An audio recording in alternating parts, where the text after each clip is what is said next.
तो educational Vande Mataram channel में आप सभी का स्वागत है। आज हम आप लोगों के बीच में हिंदी वर्णमाला टॉपिक को लेकर आए हैं। वीडियो को शुरू करने से पहले यदि आप लोग चैनल पर नए हैं तो प्लीज़ चैनल को सब्सक्राइब कर लीजिए। चलिए वीडियो को शुरू करते हैं। वर्ण उस मूल ध्वनि को कहते हैं जिसके खंड या टुकड़े नहीं किए जा सकते हैं, जैसे अ, ई, व, च, क, ख इत्यादि। वर्ण भाषा की सबसे छोटी इकाई होती है। हिंदी में वर्ण 52 होते हैं। वर्णमाला की परिभाषा। हिंदी भाषा की सबसे छोटी इकाई ध्वनि होती है। इसी ध्वनि को ही वर्ण कहा जाता है। वर्णों के व्यवस्थित करने के समूह को वर्णमाला कहते हैं। हिंदी में उच्चारण के आधार पर 45 वर्ण होते हैं। इनमें 10 स्वर होते हैं और 35 व्यंजन होते हैं। लेखन के आधार पर 52 वर्ण होते हैं। इसमें 13 स्वर होते हैं, 35 व्यंजन होते हैं तथा 4 संयुक्त व्यंजन होते हैं। आगे देखते हैं वर्ण के भेद। वर्ण के भेद 2 होते हैं। पहला स्वर होता है, दूसरा व्यंजन होता है। स्वर की परिभाषा देखते हैं। जिन वर्णों को स्वतंत्र रूप से बोला जा सके उसे स्वर कहते हैं। परंपरागत रूप से स्वरों की संख्या 13 मानी गई है, लेकिन उच्चारण की दृष्टि से 10 ही स्वर होते हैं। स्वर का अर्थ है ऐसा वर्ण जिसका उच्चारण अपने आप हो सके, जिसको उच्चारण के लिए दूसरे वर्ण से मिलने की आवश्यकता न हो। स्वरों का दूसरा नाम अच भी है। आगे देखते हैं उच्चारण के आधार पर स्वर। उच्चारण के आधार पर स्वर जैसे अ, आ, ई, उ, ए, ऐ, ओ, औ आदि हैं। लेखन के आधार पर स्वर अ, आ, ई, उ, ए, ऐ, ओ, औ, अंग, अ, री आदि हैं। मात्रा या काल के आधार पर स्वर के भेद। मात्रा या काल के आधार पर स्वर के 3 भेद होते हैं। पहला ह्रस्व स्वर, दूसरा दीर्घ स्वर, तीसरा प्लुत स्वर। देखते हैं ह्रस्व स्वर क्या है। जिन स्वरों के उच्चारण में कम से कम समय लगता हो उन्हें ह्रस्व स्वर कहते हैं, अर्थात एक मात्रा का समय लगता हो। ह्रस्व स्वर 4 होते हैं, जैसे अ, ई, उ, री। इन्हें मूल स्वर भी कहते हैं। अगला देखते हैं। अगला है दीर्घ स्वर। दीर्घ स्वर जिन स्वरों के उच्चारण में ह्रस्व स्वरों से 2 गुना समय लगता है या 2 मात्रा का समय लगता है उन्हें दीर्घ स्वर कहते हैं। दीर्घ स्वर 7 होते हैं। आ, ई, उ, ए, ऐ, ओ, औ। दीर्घ स्वर 2 शब्दों से मिलकर बने होते हैं, जैसे आ बराबर अ प्लस अ से मिलकर बना होता है। ई जो होता है ई प्लस ई से मिलकर बना होता है। उ जो होता है उ प्लस उ से मिलकर बना होता है। ए जो है अ और ई से मिलकर बना होता है। ऐ जो होता है अ प्लस ए से मिलकर बना होता है। ओ अ प्लस उ से मिलकर बना होता है। औ अ प्लस ओ से मिलकर बना होता है। अगला है प्लुत स्वर। जिन स्वरों के उच्चारण में दीर्घ स्वरों से अधिक समय लगता है या 3 मात्रा का समय लगता है उन्हें प्लुत स्वर कहते हैं। प्रायः इनका प्रयोग दूर से बुलाने में किया जाता है। इसका चिन्ह उल्टा यश के आकार का होता है, जैसे सुनो, राम, ओम। वैदिक भाषा में प्लुत स्वर का प्रयोग अधिक हुआ है। आगे देखते हैं। इसे त्रिमात्रिक स्वर भी कहते हैं। प्लुत स्वर को त्रिमात्रिक स्वर भी कहते हैं। अगला है ताल या मुख आकृति के आधार पर स्वर के भेद। पहला है समृत स्वर। समृत का अर्थ होता है बंद।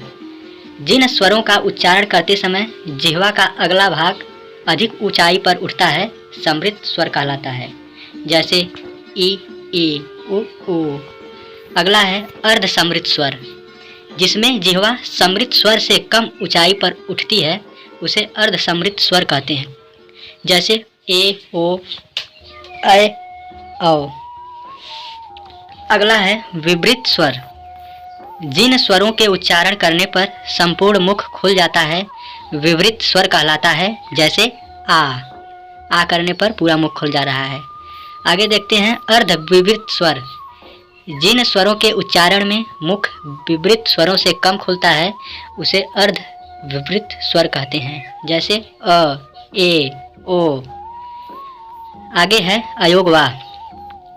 हिंदी वर्णमाला में ऐसे वर्ण जिनकी गणना न तो स्वरों में और न ही व्यंजनों में की जाती है उन्हें अयोग वाह कहते हैं, जैसे अंग, अंग और अह अयोग वाह कहलाते हैं। वर्णमाला में इनका स्थान स्वरों के बाद और व्यंजनों से पहले होता है। अंग को अनुस्वार तथा अह को विसर्ग कहते हैं। अयोगवाह 4 प्रकार के होते हैं। पहला अनुनासिक होता है, दूसरा अनुस्वार होता है, तीसरा विसर्ग होता है, चौथा निर्नुनासिक होता है। देखते हैं अनुनासिक। जिन ध्वनि के उच्चारण में हवा नाक और मुख दोनों से निकलती है उसे अनुनासिक कहते हैं, जैसे गांव, दांत, आंगन, सांचा इत्यादि। अगला है अनुस्वार। जिन वर्ण के उच्चारण से हवा केवल नाक से निकलती है उसे अनुस्वार कहते हैं, जैसे अंगूर, अंगद, कंचन। अगला देखते हैं विसर्ग। जिन ध्वनि के उच्चारण में ह की तरह होता है उसे विसर्ग कहते हैं, जैसे मनः कामना, पयः पान, अतः, स्वचः, स्वतः, दुख, दुख इत्यादि। अगला है निर्नुनासिक। केवल मुंह से बोले जाने वाले सस्वर वर्णों को निर्नुनासिक कहते हैं, जैसे इधर, उधर, आप, अपना, घर इत्यादि। अगला देखते हैं व्यंजन। व्यंजन क्या होता है? जो वर्ण स्वरों की सहायता से बोले जाते हैं उन्हें व्यंजन कहते हैं। हर व्यंजन के उच्चारण में अ स्वर लगा होता है। अ के बिना व्यंजन का उच्चारण नहीं हो सकता। व्यंजनों की कुल संख्या 33 होती है, जबकि कुल व्यंजन 35 होते हैं। 2 उपक्षिप्त व्यंजन होते हैं और 2 अयोगवाह होते हैं। व्यंजनों को हल भी कहते हैं। उच्चारण के आधार पर व्यंजनों के भेद। पहला है स्पर्श व्यंजन, दूसरा है अंतस्थ व्यंजन, तीसरा है ऊष्म व्यंजन। अगला पहला स्पर्श व्यंजन देखते हैं। क से लेकर म तक होते हैं। इनकी संख्या 25 होती है। प्रत्येक वर्ग में 5 अक्षर होते हैं, जैसे क वर्ग क ख ग घ ङ, च वर्ग च छ ज झ ञ, ट वर्ग ट ठ ड ढ ढ़ और त वर्ग जैसे त थ द ध न, प वर्ग प फ ब भ म। ये कुल मिलाकर 25 होते हैं। अगला है अंतस्थ व्यंजन। इनकी संख्या 4 होती है, जैसे य र ल व। अगला है ऊष्म व्यंजन। इनकी संख्या भी 4 होती है।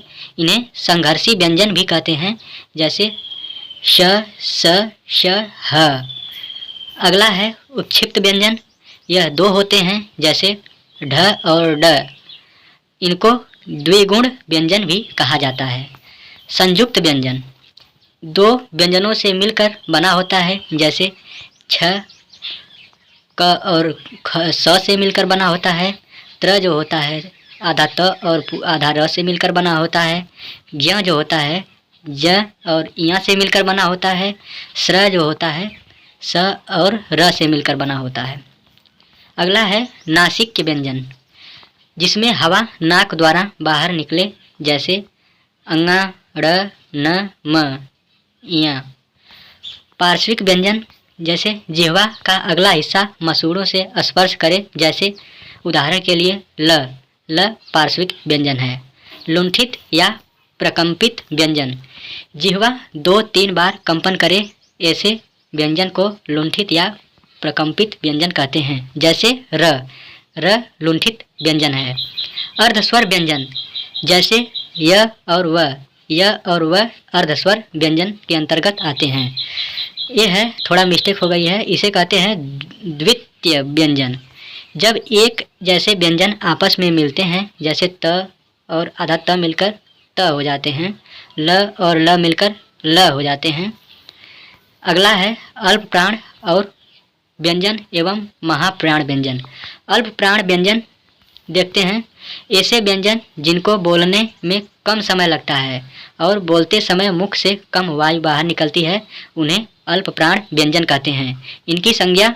इनकी संख्या 20 होती है, जैसे क ख क ग अंगा, च ज इया, ट ड ड़ अंगा, त द न, प ब म, य र ल व। ये सभी अल्प प्राण व्यंजन हैं। अगला है महाप्राण व्यंजन। ऐसे व्यंजन जिनको बोलने में अधिक प्रयत्न करना पड़ता है और बोलते समय मुख से अधिक वायु निकलती है, उन्हें महाप्राण व्यंजन कहते हैं। इनकी संख्या 15 होती है, जैसे ख घ, छ झ, ठ ढ, थ ध, फ भ और ढ, श श श ह। कंपन के आधार पर हिंदी वर्णमाला के भेद। कंपन के आधार पर हिंदी वर्णमाला के 2 भेद होते हैं। पहला होता है अघोष व्यंजन, दूसरा होता है सघोष व्यंजन। अघोष व्यंजन इनकी संख्या 13 होती है, जैसे क ख च छ ट थ त थ प फ स श स। अगला है सघोष व्यंजन। इनकी संख्या 31 होती है। इनमें सभी स्वर अ से ओ तक आते हैं। व्यंजन जैसे क ग अंगा, ज झ इया, ड ढ ड़, द ध न, ब भ म, य र ल व ह आदि सभी आते हैं। अगला है बालाघात। बालाघात क्या होता है, देखते हैं। जब किसी शब्द या वर्ण के उच्चारण में किसी ध्वनि पर बल दिया जा रहा है, अर्थात जिस वर्ण पर उच्चारण करते समय बल दिया जाता है, उसे बालाघात वर्ण कहते हैं। जैसे हरि। हरि में अगर विच्छेद करेंगे तो आधा ह, आधा अ और आधा र प्लस ई से मिलकर बना होता है हरि। यहाँ पर ई वर्ण पर बालाघात हो रहा है, अर्थात ई वर्ण पर अधिक बल लग रहा है। अगला है कृष्ण। कृष्ण में कृष्ण, कृष्ण, क्री पर बालाघात है, क्योंकि कृष्ण बोलने में क्री पर अधिक बल पड़ रहा है, इसलिए क्री वर्ण पर बालाघात होगा। चलिए यहीं पर वीडियो को समाप्त करते हैं। मिलते हैं अगले वीडियो में। तब तक के लिए थैंक यू सो मच।